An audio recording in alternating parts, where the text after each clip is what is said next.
Hello dear students, this is the fifth problem on radial line development method. A pentagonal pyramid 30 mm sides with a side of base perpendicular to VP. Draw the development of the lateral surfaces of the retained portion of the pyramid shown by dark line in the following figure. So the dark lines in my solution that I have shown here is represented by a red color pen, red color lines here that you see. So the problem statement is given and it includes this as this front view as the part of your problem statement. So this, because it's already given and at times the labeling is also done, you follow the same labelings as they are done in the problem statement. Here it is said that you have a pentagonal pyramid 30 mm sides with one of the side of the base perpendicular to VP. So you see this is the side of the base that is perpendicular to VP.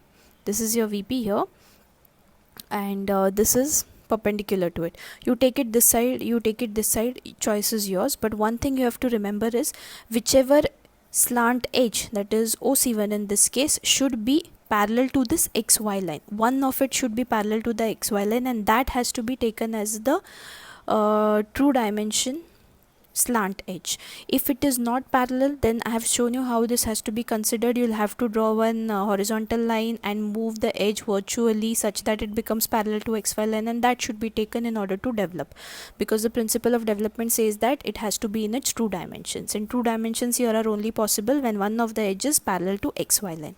So that condition is satisfied with this positioning, that is you have one edge perpendicular to the VP.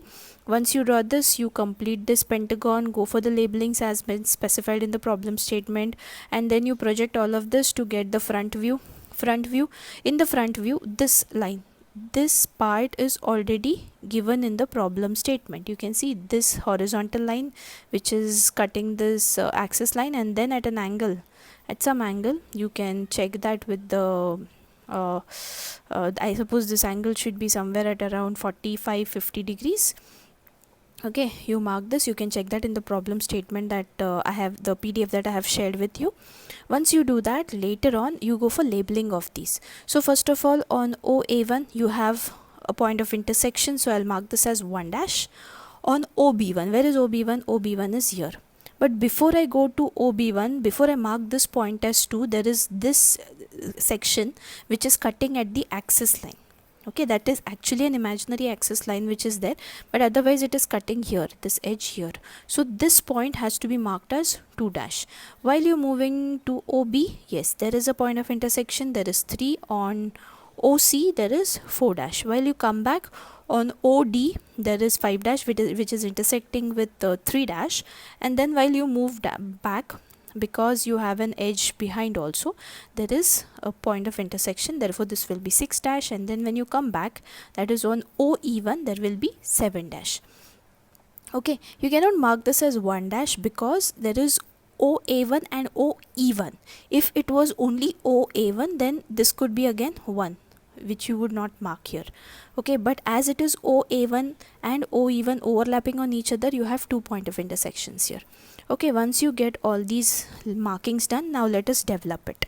In order to develop, as I said, true dimensions is a must. So here, because this edge is parallel to the XY line, 65 is the true dimension of the slant edge. You take OC1, that is 65, with that radius as 65, you draw an arc. As this is a pentagonal pyramid which does not have an curved base, rather it has base edges, you have to measure 30 mm with the help of a compass. You can go on marking 30, 30, 30, 30 and 30, and then go on joining all the points, label them and complete the development. That is nothing but a pentagonal pyramid which is unfolded or opened. It looks like this with all of its edges, base edges as 30 mm. Once you do that, let's go for marking 1, 2, 3, 4. So on OA, on OA there is 1 dash, but is OA in its true dimension? No, it is in its apparent dimension, because you can see here OA, it is not parallel to XY line. Therefore this point 1 has to be pulled up or has to be projected on the true dimension slant height. So this one I have projected here. So this point from here till 0, you have to take a compass and measure this. So this will be my point 1 to O to 1. Then where is 2? 2 is again on the same line, because this is not in its two dimensions while you're moving from A to B. While you're moving from A to B, in between there is this point 2. Where is that in between? So you have to project that line straight down here. So at a distance of 22 mm from A, you have to draw another imaginary edge here. So on that edge you have to mark 2. Where you have to mark it? This 2 has to be projected on the 2 dimension line, and measure that and mark 2. Now 3 has to be marked on OB. 3 has to be marked on OB, but OB, it is not the true dimension, it is again apparent. Therefore you have to project 3 on the 2 dimension slant edge and measure O to 3, this new 3 which is here, and then mark 3. 4 you need not project anywhere again because it is already on the 2 dimension slant edge. So from O to 4 you measure, you mark O to 4. Likewise O to 5, again it has to be projected here. So O to 5, because 3 and 5 are on the same line. Then 6, where do you mark 6? 6 is when you're moving from D to E, in between you find this point 6, point of intersection 6. Where should it be marked? So at a distance, when you're moving from D to E, here at this distance, when you're moving from D to E, here before E 22 mm, you'll mark an imaginary edge, and on that you have to mark this point 6, but as it is on the apparent dimensions, you will have to project it on the 2 dimensions. From O to 6 you measure it and you mark O to 6. Next 7, again this is not the 2 dimension slant edge, again project it. O to 7 you mark, measure, and you mark it here, and then O to 1. Now because it is a pentagonal pyramid, it has all the edges, so with the help of a scale pencil you can join all of these points.